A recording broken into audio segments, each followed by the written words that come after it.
Hello, everybody, and welcome to the first and quite possibly last episode of the Run It Down Rundown. It's me, I am Brackish Brit. I am joined by Zathdos to have a chat about NLC Division 2, how the split ended, and how things are feeling going towards playoffs. Zath, how you doing? Yeah, I'm doing good. Pretty excited to be here. I'm going to run it down like my solo queue games. Yesterday, internet cut out, playing a Moo Oh support. no! Yeah, Hey, it speaking of didn't Moo, work out. Hey, you see him up there there, we go. taking the scuttle. Yeah, like, what's the background video from one of your games? So, I spectated a random friend's game and just panned around the rift to get some cool background footage, and yeah. Love it. Absolutely love it. I know, sometimes I have good ideas. Anyway, that's not what we're here to talk about. Well, we're not here to talk about my good ideas. What we're here to talk about is Div 2. So, first things first. Let's talk about how the regular season ended, because we can't really talk about playoffs without that. So, obviously, we're down to 6. We said goodbye to Chaos and Ruza. And in your, mind, do we think that those are the ones that kind of deserve to go? Well, not deserved. You know, it always feels sad, but you know. No, I definitely think those two were the weakest teams coming in towards the split. Because Brackish, remember the time when we were sitting down doing all our casting prep for this, and I looked at both of these teams, and the best thing I saw about this Ruza lineup was they have kill participation at the wazoo. They were the best at it, which means that none of their solo laners were able to find kills. They could only do stuff late in the game together. And of course, if you're at that point, you don't have any leads. Not really going to win that. And then Chaos, it was the one team where I actually couldn't find anything interesting about it. All the players were just kind of there doing their jobs, but didn't really do anything right. Yeah, they like individual members shot a couple of times. I know Certified popped off a couple of times. Yeah, I will shout him out because I think I've been watching him play for like 3+ years now. In fact, quite a lot of these players I've been watching for a good long while. So it's always nice to see them pop off. But anyway, before we get into the playoff matches, let's go with the playoff teams, and we use their past to predict their future. So I'm gonna start with Fourth Wall. They just kind of crept in to playoffs by winning, to be fair, quite handily against 42 in their last game of the split. And remember, even before that, they did lose against Rich Gangs. They had two very tough opponents at the end. So for them, they are very, well, deserving to be in. Because if you could beat 42 Gaming, somebody, I believe there was sort of 4 or 5 win streak at the end of the season. If you can beat them, even though they got themselves into that 5th or 6th seed, I actually think they can maybe go a little bit further than people expect, especially when other teams like Unique that are kind of having a downward slump. As it's sort of that thing of, it doesn't matter about the regular split, just get yourself into playoffs and make sure that you're on an upward momentum.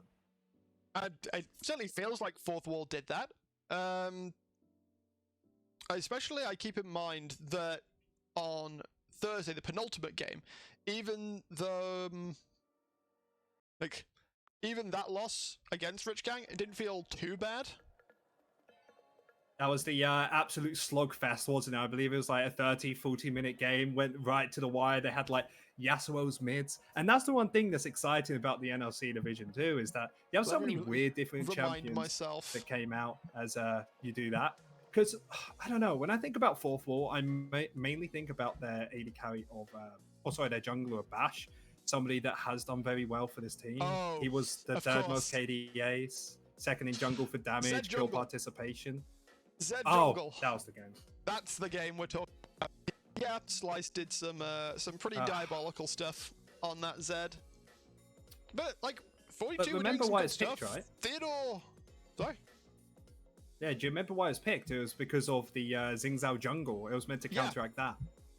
But I mean, there was still some good stuff from Fourth Wall. Like Theodore put Typical on notice on that Olaf. And yeah, later in the game, the Gragas, I mean, you could argue that the Gragas kind of helped win them the game because he was stopping backs as the rest of Rich Gang closed out the game. But it was pretty close. There was only a K in it at the end. So that could have gone Fourth Wall's way potentially. Brackish, it felt kind of illegal, that game, for that Gragas towards the top lane. Didn't he get killed 3 times solo in only 10-15 minutes? It was kind of a bloodbath. A few times, let's say that. But we're not We'll get to typical and the rest of Rich Gang later. I think I want to leave them kind of near last because obviously they came out first seed. Fourth Wall. Obviously, they're currently waiting in the lower bracket for they're going to play against the loser of Unique 42, which are playing on Wednesday, I believe. Is there anyone in particular you really want to be like come out swinging? It's really hard to say. I think I'd probably want, of course, Bash, the person I said about, to come out swinging, but most importantly, their top laner, Theodore. He said about how such an incredible game he had when he has that Olaf pickup. And dude, the whole entire season, he's mostly been on this tank duty, not being able to really show what he's made of. And Theodore, somebody that's been around the scene for a pretty long time, give him a champion he can play and then see what he can do. Yeah, potentially. And of course, you've got a pretty stable bot lane. Like Vardax has experience coming out the wazoo because he's a former Unicorns of Love player before the LEC I was so even excited existed. about that. Yeah. Like, I don't know, just back in the day, Unicorns of Love, they were like one of the OG teams team to watch. to beat about Fnatic. As someone who's been watching Pro League since 2012, man, like I remember the days of Darian playing Shyvana top lane, clearing out a top wave, and then going and stealing half of the opposing topside jungle. Like that is what we used to be dealing with in this game, and it's cool to have seen how things have like gone over the years. Rakesh, you remember the Unicorns of Love team with Hylissang in it back in the day when, of course, you had the perfect Fnatic like 0-15 or like 15-0, sorry. And then like Unicorns of Love being second place against them. I think that was probably their best roster. It has to be, right? Even if you did get 15-0 against, you know, the best Fnatic teams ever. I swear that was actually the roster that had Vardax on it, funnily enough. I mean, we could take a look at it. That makes sense. I mean, what year did he play in? He was there from like 2014, 2015. I actually think that was the season. A lot of history for sure between both of these teams, especially somebody like Vardax in our league.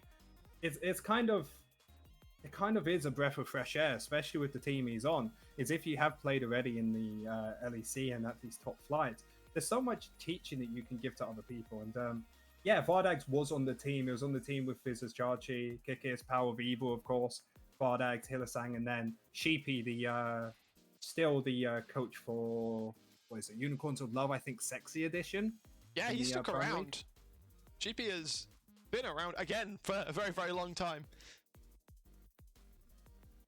Big old man. So it's kind of hard to see because Vardax's one of those players where he can do it around the league. He's kind of been like an average AD carry through his time. And he's just in a position now. Do you really expect a player like that to have pop-offs anymore? You expect him more to just help the team do those crucial moments. And I'm going to be really curious about if we ever get voice comms, what he was like. Because remember, it came towards that last game for them to get over the line beating 42.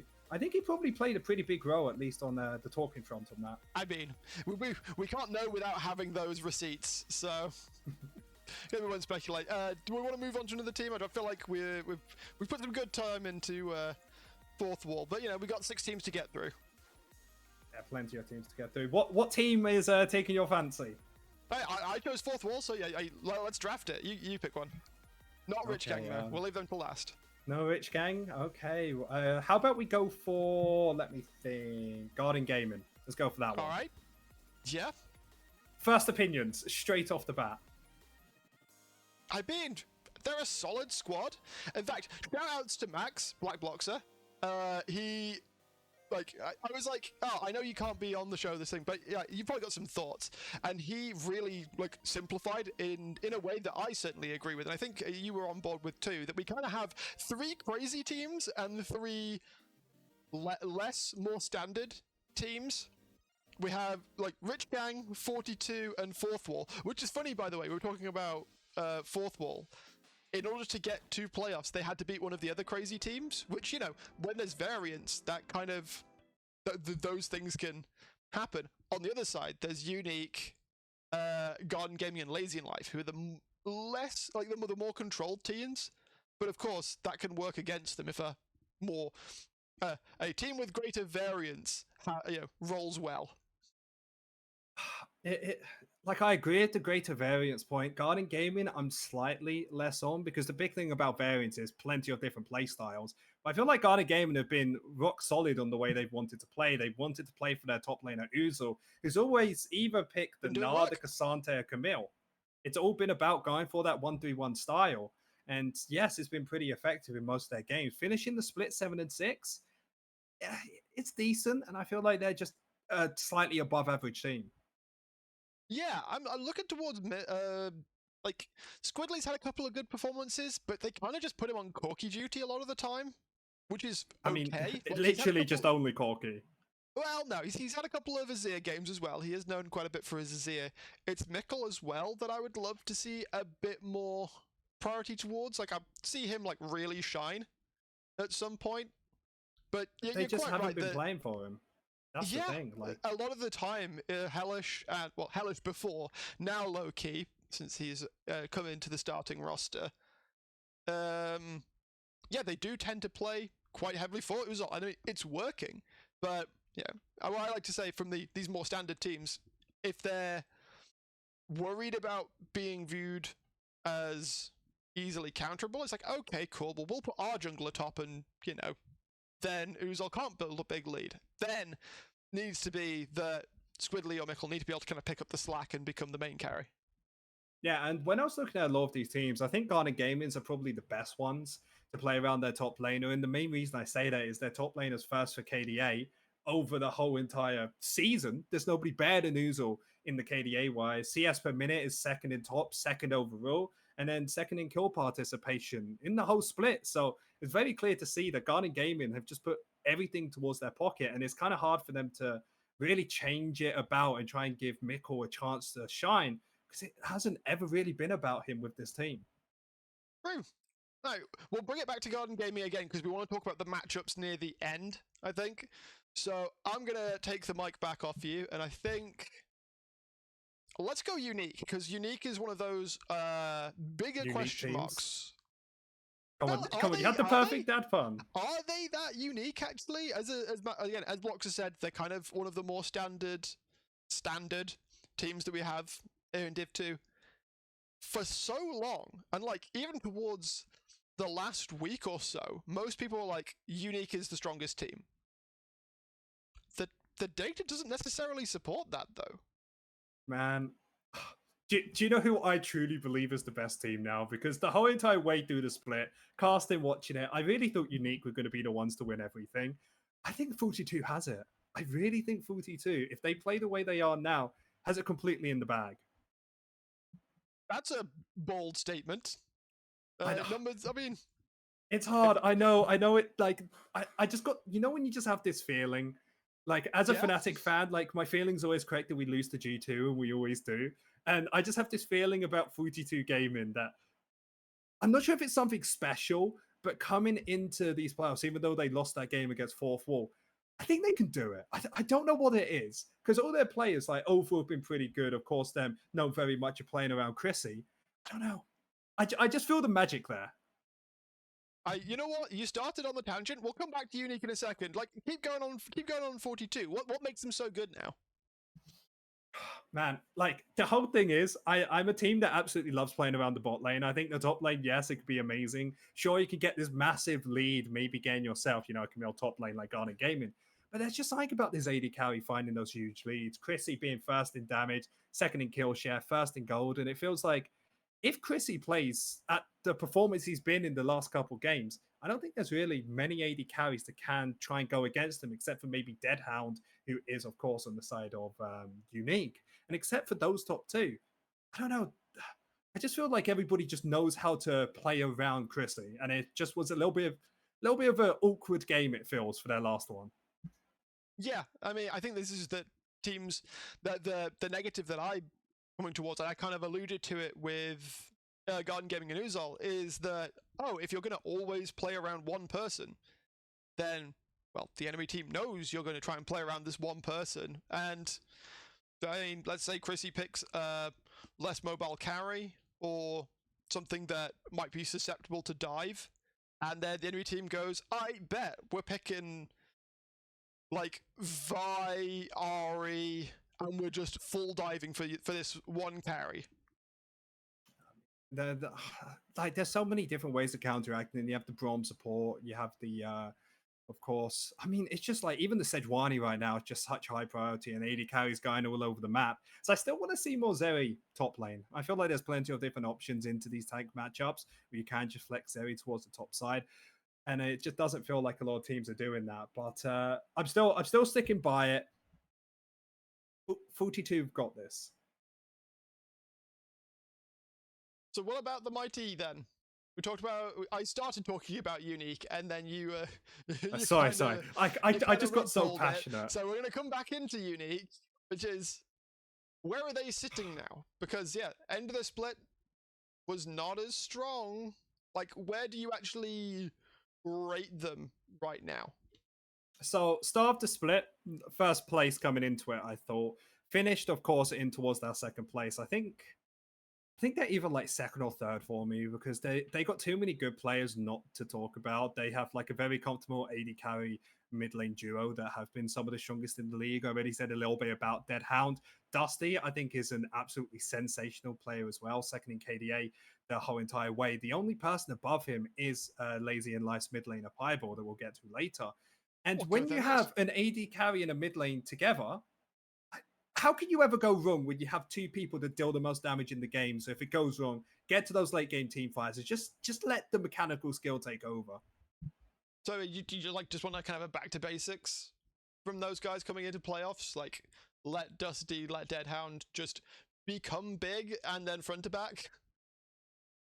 That's mostly what they've done near the end here is just go for more of those scaling options. Jungler can easily play those tank variants, have Benasti on their Archfiend, somebody who's keen on building those tanks as well. And it's been that thing, like you said, of like Corki mid lane, maybe a Jinx AD carry, even an Ezreal there.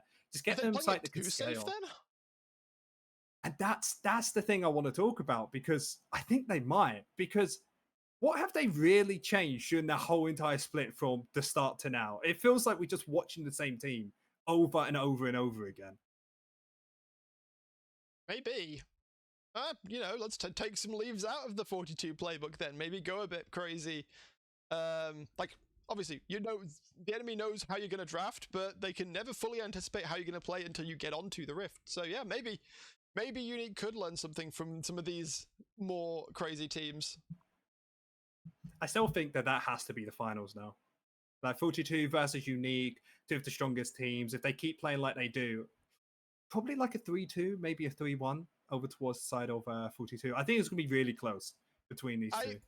You know what? I said I was going to leave them for last, but I've changed my mind because you're talking about Unique and 42, the second and third place teams in the regular split. Rich Gang came first. Why are you not as high on Rich Gang? I don't want to say it, but I don't know. There's stuff about the team that like I love all the players on it. I love the coaching staff. Done a bit of casting for them. For a start, we know that this is a high variance team, like Rich Gang, and that's the issue. No, you can't be high variance coming into these best of threes because if you lose one game, okay, you can do that, but like out of all three games, I'm expecting more mistakes than actual guarantees. As their strongest players, I think, is probably their support and their jungler. I mean, sometimes that's not a bad place to be in though, because Kansha has been setting up pretty godlike engages consistently. And yeah, true. Slice. I mean, if we have to talk about that, we have to talk about the Rel game then for him. Was it Kansky who played the Rel? I know which game you're talking about. I can't remember. I don't game? know if it was Kansha actually. I'm trying to remember. Because there was a game that me and Brackish was able to cast, and it was sensational. That Rel was 1v9 the whole entire time, and I think it was Rich Gang. We'll find it. Day 7. Week 7, day 3 it was. No, it was Snilla. It was Snilla from Chaos. Snilla. I'm sorry. Hey, Chaos, by the way, you guys, Snilla, you better be in NLC Division 2 next split. I beg of you, because tell me a more pop-off performance from any support the whole season than that game. That was a glorious performance, but yeah, not quite enough as Fourth Wall did hit them at the post to make it in to playoffs. So what game? What was the last game that we casted that they played? The Kansha game that we watched was the one with the Zed Jungle. So he was. He was the Zed Jungle. Yeah, he just had the really solid Leona game. I mean, Played Leona's out just fine. so strong in this meta. It was absolutely busted. Yeah, it was with the Jace mid and the Gragas top. Now I remember. And then, yeah, he rounded out the split on the last day by beating Chaos when 0-2-14 on Nautilus. Yeah, I mean, it was against a Zilean support, which yeah, I think Chaos was cooking. Chaotic draft. At this point, after Fourth Wall beat 42, Chaos already knew they were eliminated. So I think Snilla was just going, Snilla is a long-time Zilean player, and so I think they were just kind of going, we ball for their final game of the split, which, I don't have any complaints about. Does make sense, but no, I feel like, well, Rich Gang for me have just kind of fallen by the wayside a little bit on the way that they've played. They're still one of the strongest teams for sure. They pretty much just play the meta to a T. But what's your opinion on them? I think, yes. Do you rate them more than me? So, yes. For one, yes, we would be remiss to not talk about Slice, because he might be the only true carry jungler. True. The jungler that I have seen to like fully commit to playing carry. And actually, do you know there's also Milkshake on Lazy in Life. We'll get to them though. But that is a very interesting stat though that you're thinking about. You're thinking about who carries the most out of the jungle is actually first for damage overall for junglers, 30th, collectively out of everybody, but first for jungle. When junglers are mostly being forced to play tanks, then it's not really surprising that they're a bit further down. But remember, we do have Brand and Zyra. Those two champions are kind of... We haven't seen all that much of it, though. Like, we've seen some Lilias. Kind of... Lilias come through. Yeah, we've seen a lot more just... If you pick Brand or Zyra, you can always just go for more of the scaling junglers and try and hide from them as much as possible. Ivan, Sejuani, all of these sort of tank junglers have really got themselves in towards this meta. I'm expecting more J4s to come out soon. We want to go for these big fighting team comps. And that's the thing you say about Rich Gang, and that might be the biggest reason why I really like the players. I think that, of course, their jungler is one of the best in the league, probably the best at going on those damage carries. But how do you really fit damage carries in your comp? That's the question. I mean, so Typical can play tanks pretty effectively, and we're seeing him, like, he has not been set up to be a main carry. I think that's fine. Like, having a weak side top laner isn't a problem in my mind. Kurosh and Mirai, they have good games individually, but yeah, I can see where you're coming from. If Slice is on a carry, then the team can lack a little bit in the beefiness department, which then of course falls onto Typical and Kansha to fill. And I think the biggest way that these teams have really been being effective, at least on the side of Rich Gang, is we said that probably their support and their jungler are the best two people on the team. And if their jungler wants to go for more of the damage variant and they have a support of great kill participation, a great assisting, if they can find the comps that really facilitate around their jungler being the high damage carry, and there is a possibility. Yeah, that's the way I think this team is going to be able to win. I just feel like in this meta, it's so difficult to make them the carries when you have 80 carries in mid, 80 carries in support, even the 80 carry, even the top lane. Just 80 carries are just rampant everywhere. Maybe even having the jungle soon. Center jungle. I mean, yeah, it's not uncommon to have 4-5 carries in a game. So yeah, I get exactly where you're coming from with that. I still put Rich Gang top 2 at the very least. Who's number 1 then? It's either Rich Gang or 42 at this point. I think Unique needs to prove themselves again. I would love to see Unique versus Rich Gang. I will be able to speak so much more, so much in volume if they have a 3-game series against each other, because then we'll see if the hyper carry jungler, somebody who can be played around, see if that's really going to work, or if Unique can just come back from the slump it feels like they have. Yeah, that's fair. Okay, so wait. Yeah, Lazy in Life is the one team we haven't talked about yet. Okay, so we can get back into those. So, for one, I mentioned Milkshake. Had an absolute baller performance in the last week playing the Viego, went 11 and 1. Mhm. Like, pretty much solo carried that game. He, like, 6-7k hard Flame Horizon Loki on Zidwani. That game was all because of that bot lane fight. For everybody who didn't know what happened during that game, there was Gun this Gaming one tried to play dive and it went that horribly. yeah, Well, and of the dive course itself didn't go too bad, but the amount of tempo Milkshake could get from it being not clean was, yeah, huge. and that's the conversation we have to have about this team is Milkshake really stepped up from somebody who has been one of the solid junglers, but not probably the first jungler. Of course, I'd have to give it over to the last one we talked about, but he's been probably second best jungler in the whole split for me. Pybo, of course, one of the best mid laners, either first or second Very for me. solid, yeah.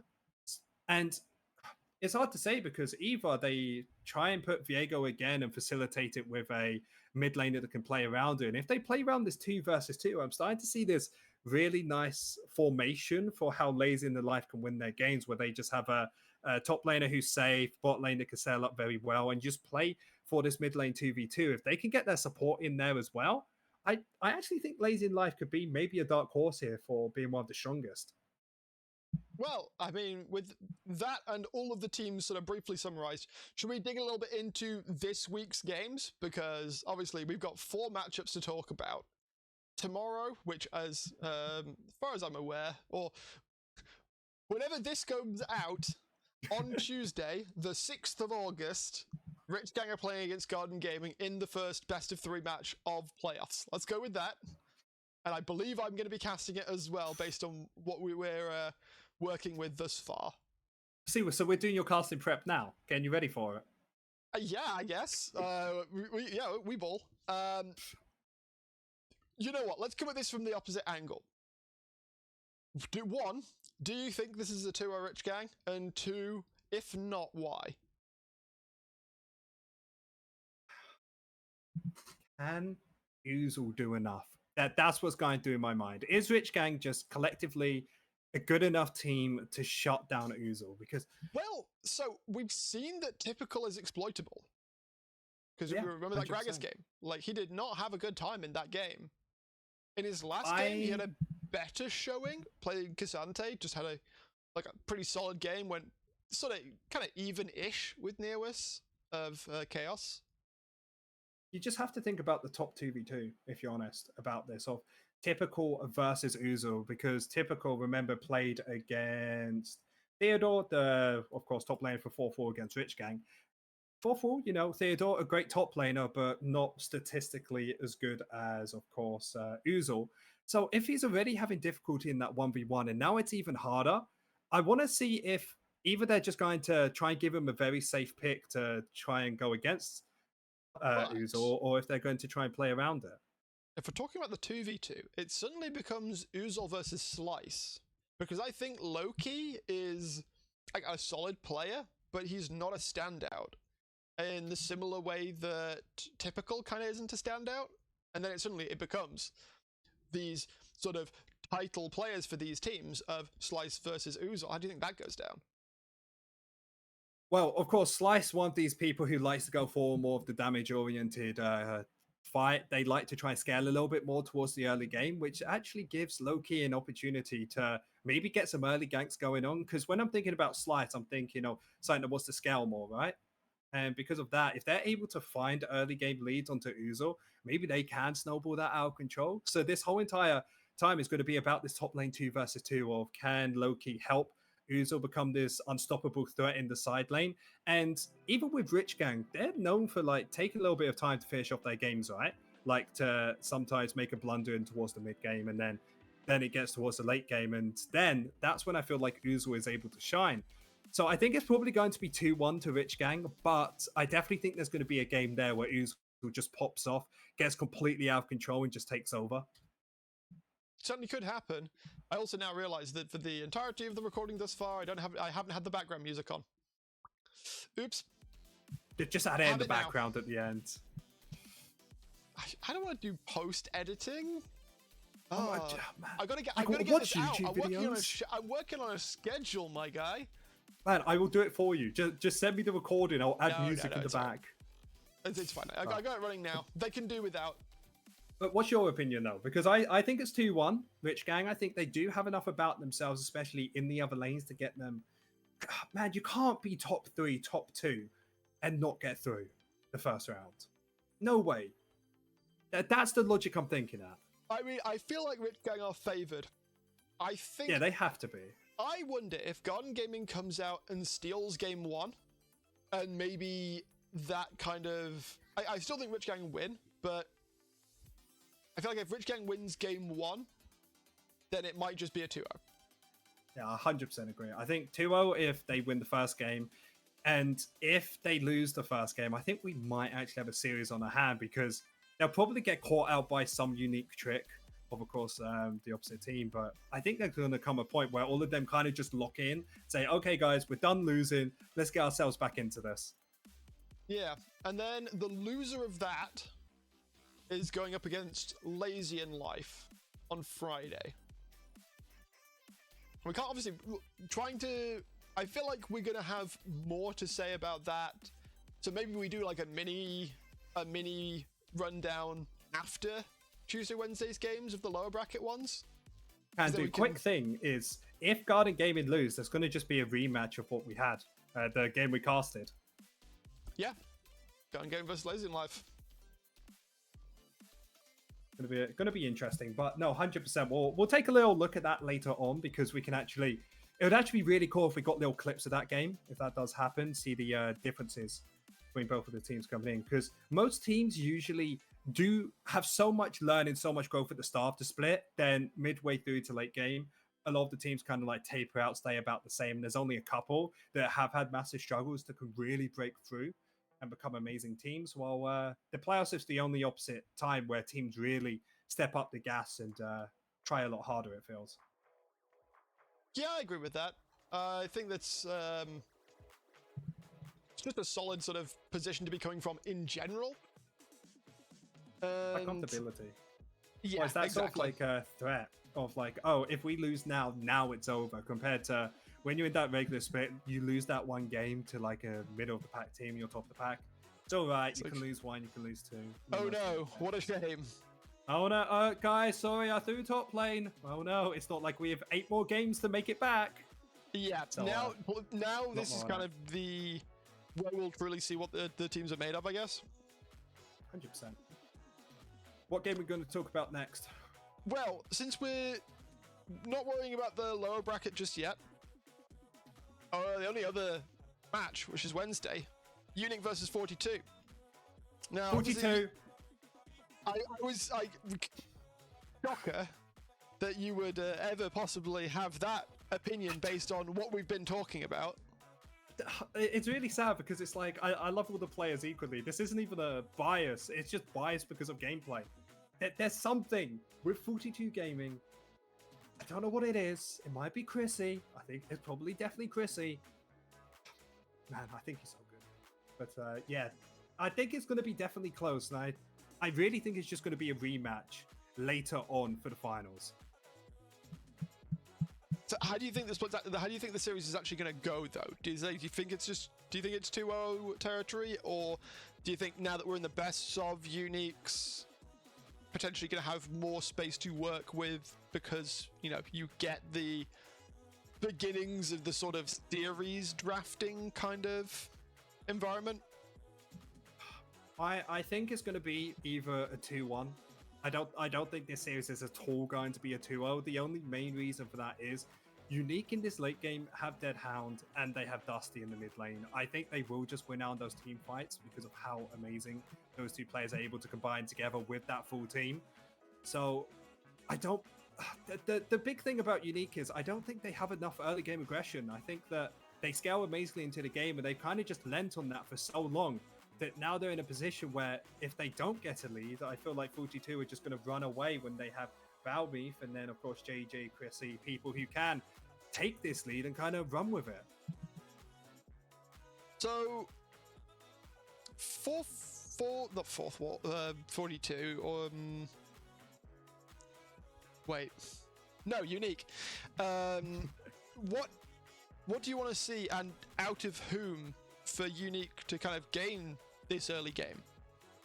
It has to be jungler now. Jungler support, get them to get themselves together a little bit more, because they are pretty strong for the league. They are clearly one of the best teams, but I just want some more early game aggression from them. I want to see some early bot lane ganks, maybe even a volley bear in the jungle. Go for that level 3 dive towards the bot side.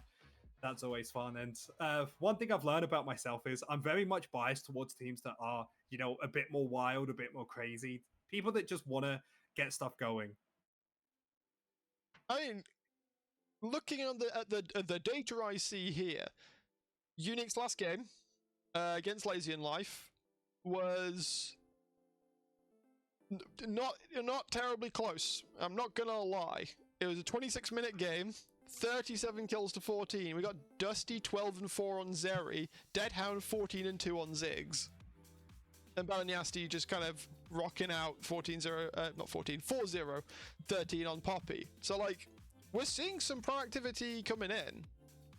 Yeah, 100%. And I just want them to carry that through, because we said they were doing super well. They had their then they had the slump, and then now they're on the rise up. And that's the reason why I say I think it's going to be a 2-1. I think it's going to be a very close game, and I even think Unique can win if they come back, because now they have a little bit more proactivity about them, and that's stuff like the Poppy that could be flexed around with the team. As you even said, mid lane picking up that Ziggs, a champion that not a lot of teams are massively favoring towards playing, something that can just be a little bit more supportive towards Deadhound.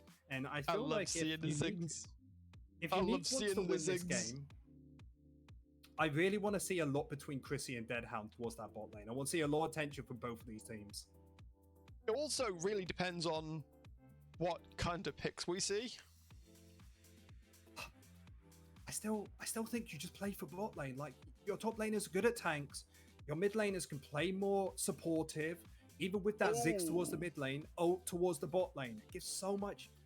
I just noticed something actually, because I didn't watch it. I didn't get to catch it live. The Unique versus Lazy in Life game is kind of fake data, because Lazy in Life didn't have Tidebringer. They actually had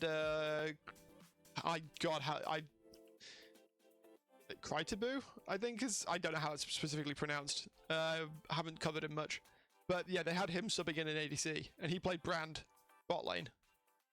So that's what it's about, the AD carries here. What AD carry is better? And that's what I want to know. Is it Chrissy or is it Deadhound? Because those two for me are top 2 AD carries. Not even close between any of the others. But what if Deadhound just picks Ziggs and then makes the lane a zero factor? I'm gonna cry, because the thing is, I want to watch all of these series, and I'm gonna sit there with my popcorn, ready to watch that bot lane matchup. I would actually a good thing? I actually think Deadhound picks the Ziggs and nullifies Chrissy in like the early mid game. Like, Chrissy has shown that he can have a kind of rough early game and still turn it on later on. But if there's a situation where Deadhound can pick Ziggs and make life a living hell for Chrissy, even in team fights, then that is a way for Unique potentially shut down the strongest member of 42. But I mean, yeah, it could work. 42 game, and I think that Chrissy is one of the best, but JJ, pretty solid mid laner. I definitely want to give it towards Dusty for being better there. So if they do isolate Chrissy, get him out towards the game, and just try and have their support roam up for Dusty, that could definitely be a way to play in it. But that's no fun, man. I want to see double AD carry towards the late game. I want to see a Jinx versus Zeri sitting there, being like, who will deal more damage? Who's going to get one shot first? That's the more fun version. Let's be real. Deadhound obviously doesn't just play these passive carries. Like, yeah, true. He's got a very wide champion pool available to him. Like, yeah, he's played that game of Ziggs. He's also played 5 games of Hwei, by the way. But he's got some Kai'Sa. He's got some Zeri in him. Like, I think he can play pretty much whatever the meta dictates him. And failing that, he can fall back onto these AP picks and just let Dusty shine instead. And that's the really strong thing about this team is the amount of flexibility they have on these picks. Is you said Ziggs was flexible for them towards the AD mid lane. Very flexible AD mid and even top lane if their top lane plays it. But I don't think he's been able to do it this split so far, either because it hasn't been possible or just he doesn't play it at all. We have no idea. So I think that is one of the strongest suits about these two players is it feels like they have the same champ pool. Practically, it's either you are the carry or I'm the carry, or we're both the carries, and we can just play that way. And I mean, they can both play Hwei, they can both play Zeri, they can both play Tristana, and just having that level of flexibility, especially in a best of series, I think could really give Unique. Back? And yet, all of that in mind, you're still 2-1 42. Yes. I'm gonna bet against you here. I think it's still a 2-1, but I think Unique, now that we're into best of series, I think that their flexibility might just be that extra layer that 42 didn't have to deal with before. And that is a very solid point. If we're thinking about who will probably get most out of the draft and get better comps, Unique, I think, are going to win out because of everything that we've talked about so far. I don't. It's not any statistics. It's nothing practical that I could talk about. It's just that feeling you have. I think 42 have something behind the scenes that they have got for themselves. But Unique, a team that I still think is top two. These two teams are top two for me. I think Rich Gang, incredible teams. I think they're close third, but just not there. All right. Well, since we have sort of cut off the last couple of matchups, I think rather than theoretically going, oh well, if this team lose, then we'll do a follow up a little bit later in the week ahead of the lower bracket matches, which means that unless you got any other big points to bring up, that's kind of a rundown. I love the name. Like for everybody, Brackish just sent me a DM, just being like, "Hey man, do you want to talk about NLC Division 2?" And I was like, "Yes." I wanted to do some kind of content for playoffs, and here it is. So show some love, I guess. Watch it. Okay, I need to say one thing. I gotta say one thing. I love every team. I love every player. If I say you're air, you're still better than me. Okay, you'll still absolutely trounce me in your solo queue games. It's That's all why love. I just don't call them air. It's like I am a Hardstock Emerald 4 and proud of it. I mean, okay, man, I was Masters 150 LP, like 250 a couple weeks ago, but then I just stopped playing, and then now I'm D1 because I didn't even demote. I just didn't play, and then the game was like, hey, you don't play. Here's D1. Yep, decay is a heck of a thing that I don't have to deal with. Right. Okay. So. Being said, I think that is where we can call it for the pilot episode of Run It Down, Rundown. Thanks, Ath, for being on for this. Obviously, who knows what form the continuation of this will take. Like, presumably I'll be around for most of them because it was my idea. But I might hand off the reins to, you might see Luna, Black Bloxer, shout out to Max. We talked about him earlier. This is just kind of, I don't know, a mouthpiece for whatever the heck League of Legends I want to talk about / we want to talk about. So, if you liked it, if you liked these two British idiots chatting in your ear for about 45 minutes, second monitor content, whatever, then let us know. I don't want to do this. Is your best. It's your best outro. Like, comment, subscribe. No, Brackish, I'll do it. Hey guys. How are you? This is going to be our advert for today. Would you like to like and subscribe? Run It Down, Rundown. A lot of people have put a lot of work behind the scenes. When I mean a lot of people, I mean Brackish Brit, an incredible caster, and he will be there. What day are you going to be there on NLC?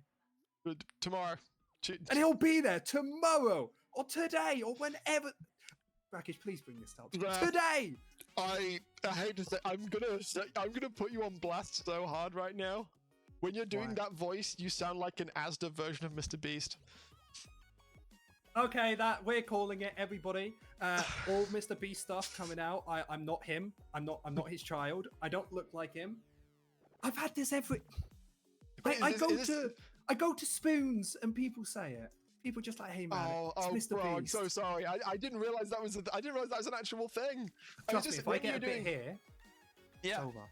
It's actually over. I was just like, oh, when you're specifically doing that, like, really engineered sort of YouTube voice. Oh man, I'm so sorry. You gotta watch my bro. content for it. I'll make sure to bring the voice out more for you. Oh god. Are you sure you want to do this? Are you sure you want the whole internet to call you Diet Mr. Beast? Diet? Excuse me, I'm full fat, Mr. Beast. You know? Get the whole thing, you know? The diet's not as good.